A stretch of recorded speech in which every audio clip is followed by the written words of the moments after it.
사실 공장을 지으시는 분들 입장에서는 시장이 있는 곳에 공장을 지어라 라고들 얘기들을 많이 하잖아요. 이게 시장이 있으니까 공장을 짓는 건데 제 걱정되는 게 그런 거죠. 물, 전기, 이런 인프라 그리고 노동자의 그 어느 정도의 그 능력 이런 것들이 과연 제대로 있나? 예를 들어서 사실 제가 인도를 취재를 한번 했었습니다. 옛날에. 근데 제가 갔던 데가요. 여기 카르나타카 지방이거든요. 여기 하이데라바드 여기 카르나타카 지역. 아 여긴가요? 여기인가요? 여기입니다. 여기를 갔는데 여기에 이제 코베리 강이라고 이렇게 해서 흘러요. 여기 벵골만으로 해가지고. 근데 이제 여기가 이제 상류니까 이 카르나타카 주정부가 댐으로 이렇게 막은 겁니다. 그래서 여기에 물 쓰라고 주로 이제 농업용수를 쓰겠죠. 근데 밑에 있는 이 주에서 야 우리 물 부족해 물 좀 흘려보내라고 해서 분쟁을 벌인다는 거예요 법원에서. 그리고 한 번은 또 인도의 아주 유명한 배우가 납치를 당했는데 그 납치 풀려나기를 그러니까 풀어주기 위한 요구 조건 중에 하나가 야 우리 이 하류에다가 여기 그 코베리강 하류에 물 좀 흘려보내라. 이거 들어주면 내가 풀어주겠다라고 할 정도로 그러니까 그런 얘기를 들으니까 야 정말 인도는 물 부족에 뭐 산업을 할 만한 그런 인프라가 없구나. 요번에 물 부족 말씀을 하시니까 제가 제가 이제 출장하면서 직접 눈으로 보고 확인했던 내용이니까 말씀드리겠지만 현대차가 지금 챈나이 쪽에 그 공장을 아주 크게 갖고 있잖아요. 그러니까 챈나이 공장을 한번 방문했었어요. 방문해서 굉장히 그 부지가 넓은데 공장 부지가 거기에 이렇게 둘러보다 보니까 인공 호수가 5개가 이제 건설이 되어 있는 거예요. 공장 내에요? 공장 내에 인공 호수가 5개가 있는데 그게 1억 5천만 톤 정도 되는 규모라고 그렇게 얘기를 하더라고요. 그래서 왜 그게 필요했을까 보니까 이 물 부족 때문에 공장 돌릴래도 그 용수가 필요할 거 아니겠습니까? 그래서 용수를 갖다가 제대로 미리미리 그 대비를 해놓기 위해서 이렇게 했던 거고 동시에 갈수기에 주변에 이제 농민들이 농사를 하잖아요. 그럼 농민들한테도 물이 필요할 때 일부분을 갖다 이렇게 보조를 해주는 거죠. 물을 갖다가 공급을 해주는 거죠. 그런 부분이 주변의 그 커뮤니티 농민들하고도 이렇게 현대차가 잘 이렇게 관리가 되고 있더라고요. 그게 이제 임프레시브 했었습니다. 안 그래도 그러면 또 저도 사실 인도 하면 항상 이제 물 문제가 좀 많이 떠오르더라고요. 뭐 진입으로 떠나서 항상 뭐 화장실에 물이 부족하니까 화장실 이용이 상당히 뭐 애를 먹었다라는 그런 얘기부터 시작해서 그리고 뭐 물이 없으니까 뭐 강에서 뭐 시체 화사한 거랑 또 그 옆에서 목욕도 하고 이러는 거 아니냐 이런 이미지도 있고 해서 저렇게 애초에 기본적으로 물이 없는데 아무리 저렇게 그 공장을 많이 세워도 오히려 서민들이 피해를 입을까 이런 생각을 항상 좀 많이 했었던 것 같아요. 그 사실은 개인적으로 볼 때죠 인도의 물 부족 문제가 심각한 건 맞고요. 그다음에 이제 공기도 심각한데 물 같은 경우에는 전체 담수의 한 80% 정도가 우리 기준으로 보면 오염돼 있다 그렇게 나오더라고요. 그래서 혹시라도 사실은 인도에 이제 출장을 가시거나 여행을 가시면 절대로 그 탭워터 수돗물은 드시면 안 되고요. 거기에 이제 석회수도 많이 이제 섞여 나오는 것도 사실이고 하다 보니까 저희 직원들도 인도에 있을 때 보니까 인도 직원 중에서 이제 나이가 좀 연차가 되는 친구들이 뭐 요로 문제, 신장 문제, 결석 같은 거 그런 문제로 고생하는 친구들도 생기고 그러더라고요. 인도의 매력을 알려주시는데 장점과 단점까지 다 이렇게 솔직하게 아니 단점도 그렇고 장점도 있는 그대로의 현실을 제가 말씀드리는 게 제 임무죠. 그것도 좀 궁금합니다. 인도에 이제 유명하게 카스트 제도잖아요. 그러니까 그 계급이 일단 4개, 그 계급에도 못 들어가는 불가촉천민, 그러니까 뭐 언터처블, 달리트라고 하나요? 달리트라고 합니다. 실제로는 좀 어떤가? 예를 들어서 공장에서 야, 난 달리트들하고 같이를 못해. 뭐 이런 식의 뭐 행동들이 있을 수 있지 않나요? 그게 있을 수가 있죠.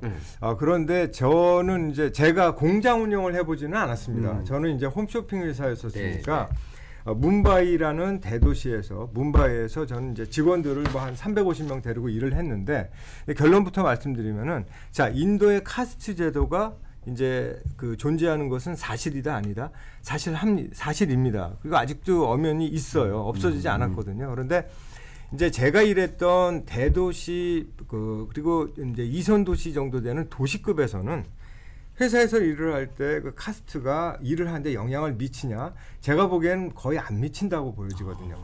다만 카스트가 영향을 그 행사하고 끼칠 때는 언제 끼치냐면 이제 예를 들어서 남녀가 결혼을 할 때, 그거는 남녀가 결혼하는 것도 서로 이제 개인적으로 하지만 집안과 집안이 만나는 것일 네. 수도 있잖아요. 근데 그런 관점에서 봤을 땐 이제 그 자기 패밀리 친척들이 볼 때 상대편의 그 집안을 커뮤니티, 걔네 카스트가 뭐냐 도대체 그런 걸 많이 따지죠. 한 뭐 전체 그 중매 결혼의 비율이 아직까지도 90%에 육박하고 있고 그러기 때문에 그건 뭐 어쩔 수가 없습니다. 영향 미치는 거. 하지만 대도시에서 도시급에서 일을 할 때 그 카스트 계급이 영향을 미치느냐 심각하게 저는 그렇지 않다고 생각합니다. 네. 원래 경제가 발달하면은 이제 계층 밑에 하층 계층이 돈을 많이 벌고 하면 또 계층이 맞는 말씀입니다. 그래서 카스트가 그렇게 뭐 브라만, 쿠샤트리아, 저 바이샤 수드라, 불가투첨 이렇게 있었지만은 시간이 10년, 20년, 몇십 년 흐르면서 말씀하신 대로 이렇게 그 사회경제적인 역학관계로 인해서 신분 상승이 되면은 그거 없어지는 거예요. 그렇게 보시면 되는 거거든요. 이제 엷어지고 없어지고 하는 것이다. 그렇게 보시면 되는 거예요. 사회경제적인 게 예를 들면 중요한 뭐 거죠. 총리라든지 네. 장관이라든지 네. 이런 사람들 중에도 그 뭐 달리트라고 불가촉천민 이런 사람들이 출신들이 있어요. 있었죠. 예, 예. 그리고 정책적으로 일정 공무원의 일정 비율을 네. 불가촉 청민한테 할애하는 그런 정책이 계속되고 있고요. 예, 예. 그렇군요. 네네. 인도 교육열이 제가 듣기에 우리나라보다도 뭐 교육열이 세다 뭐 이런 얘기가 있거든요. 예, 예. 네, 맞습니다. 그게 뭐냐면은 이런 겁니다. 예를 들어서 인도에서 제일 유명한 대학교가 어디다? 그럼 IIT라고 저희들이 이제 알고 있거든요. 얘기를 하거든요. 그러니까 IIT가 이제 인디안 인스티튜트 오브 테크놀로지. 그 굉장히 유명합니다. 한 22개 정도가 전국에 있어요.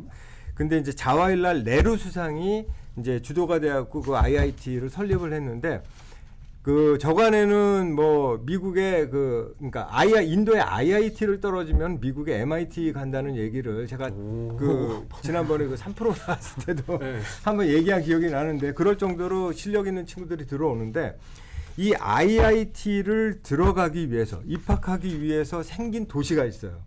그냥 20만 명의 그 학생들 수험생이 오직 IIT를 가기 위한 학원을 하는 게 이제 코타라는 도시가 있는데 네. 오죽했으면은 우리 그 오징어 게임 나왔을 때 오징어 게임 시청률이 전 세계적으로 탑을 쳤잖아요. 인도만 탑을 그 한때 못 쳤었어요. 네. 왜냐하면은 그 아까 얘기했던 그 코타라는 도시에 코타 팩토리라는 그 드라마가 있었는데 네. 그 드라마의 시청률이 오징어 게임 시청률보다 더 높았습니다. 거기서 수험생들이 IIT를 들어가기 위해서 벌어지는 여러 가지 애완 에피소드를 담았던 거였거든요. 그래서 요약하면 우리나라도 교육열이 말씀처럼 굉장히 그 강하다고 하는데 우리는 전체 가계비에 한 7% 정도를 교육비에 지출을 하는데 인도는 11%를 이제 교육비에 지출을 하거든요. 그러니까 훨씬 높은 거죠, 사실은 따지고 보면. 그러니까 교육률이 높아서. 뭐 카스트 제도를 뭐 계급 같은 문제를 뛰어넘으려고 교육열이 그렇게 이제 그 제가 보기에 인도의 그 카스트가 아직도 남아 있다고 말씀드렸지만 그런 어떤 신분제의 굴레를 끝낼 수 있고 벗어날 수 있는 유일한 길이 있다면 영어를 잘하는 것 하나.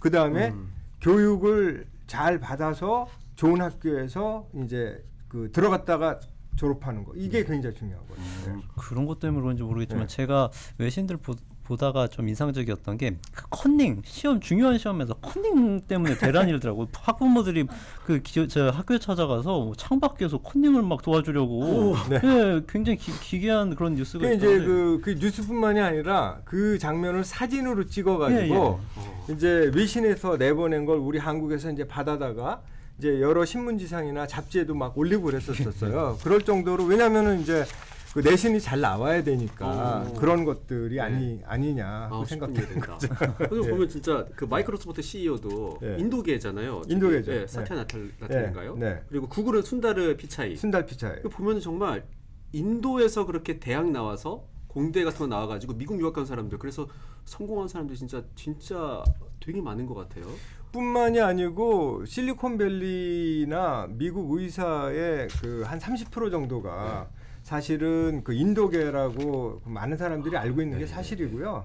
그 전부 그 뭐 사티아 나델라의 MS나 순달 피차이도 그렇고 그다음에 뭐 저쪽 어디입니까? 그 펩시코의 그 여자 인드라 누이 같은 경우도 전공을 갖다가 그 공학 쪽으로 그렇게 했었어요. 그래서 그런 그 탤런트를 인도에서 잘 그 개발을 하고 쌓은 다음에 미국 가고 성공을 이제 그동안에 많이 했죠. 근데 최근에는 이제 미국에만 있는 게 아니라 인도로 다시 돌아와서 인도 국가 발전과 나라 발전에 좀 힘을 쏟는 친구들도 많이 있어요. 맞아요. 저도 그 부분이 좀 궁금했는데 그렇게 이제 좋은 인재들이 많다고 하면서 항상 보면 이렇게 외국에서 뭔가를 하고 있고 뭐 국내 기업에서 예를 들어 우리나라의 삼성이나 이런 것처럼 좀 강력한 그런 기업들을 구축하지 못하고 있더라고요. 그래서 저 나라의 독특한 어떤 그런 측면이다라고 생각은 했어요. 왜 그럴까요? 사실 제가 아까 서두에 말씀드렸지만 인도가 14억 3천만이라는 어마어마한 인구가 있지만 한 반 정도는 우리 기준으로 봤을 때 좀 가난하다. 그리고 그러다 보니까 뭐 인프라스트럭처도 아직도 부족한 것이 사실이고 하다 보니까 생활하기가 좀 불편한 거죠.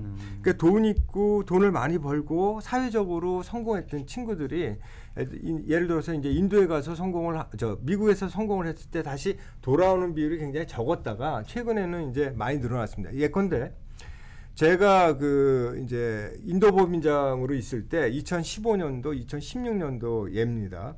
그 저랑 같이 카운터파트를 했던 미국 펀드 회사의 그 임원이 그 친구도 인도 친구였는데 미국에 가고 하버드 MBA를 나왔어요. 그 친구는. 근데 인도에 와가지고서 다시 이제 돌아와서 미국에 남아 있는 게 아니고 인도에 돌아와서 일을 하고 있는 거 아닙니까? 그래서 너 왜 그렇게 인도에 돌아왔냐 그랬더니 그냥 간단하게 대답하더라고요. 앞으로는 인도가 시장 규모나 성장성이 굉장히 커질 것 같아서 선택을 이렇게 했다 이렇게 하더라고요. 예, 간단하게 대답을 하더라고요.